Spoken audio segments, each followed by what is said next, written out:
Hello guys, this is FixTube, and in this video I'm gonna tell you how to find the solution for the error of the PUBG Battleground in your Steam client, which says your client will close in 10 seconds due to a critical anti-cheat process not running correctly. Resolve this issue by verifying the integrity of your game files or reinstalling if the error persists.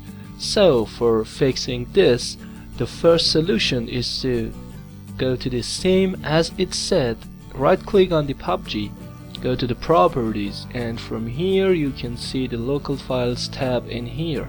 Click on it and verify integrity of your game files, and you click on it and it takes about 1 or 2 minutes to complete the verifying, and you have to wait for it.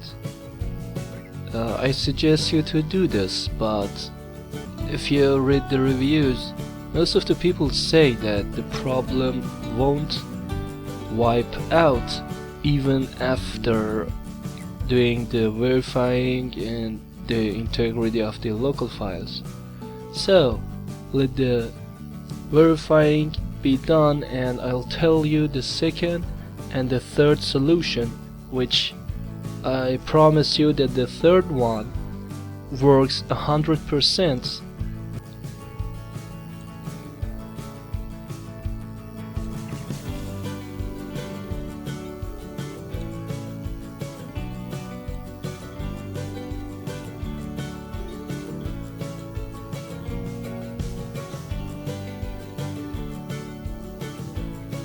You're a lucky guy if this works out for you by just doing this, but if it didn't happen, just wait for it to get to the end and then close your Steam and restart your Windows. You have to put your Steam and PUBG Battleground in your firewall and third-party antivirus whitelist.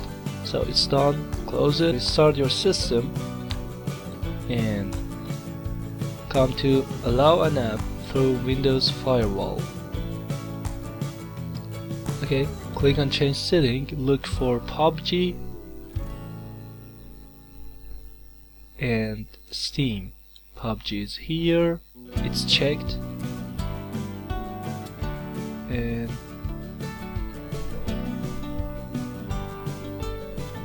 the Steam is also here and it's checked. So after checking all of them, click on OK. It was checked for me because I checked it myself, and by default it's checked for some other windows. So if the problem is still there, the final solution, which will definitely do it for you, is to come to the Windows Defender Firewall and come to this tab, turn Windows Defender Firewall on or off. Turn it off, both of them, and click on OK. While you want to play, you can do this, and 100% you can be sure that it won't happen for you. That crash won't happen, neither that nor the Battle Eye error shows up. Thank you for watching this video, and good luck.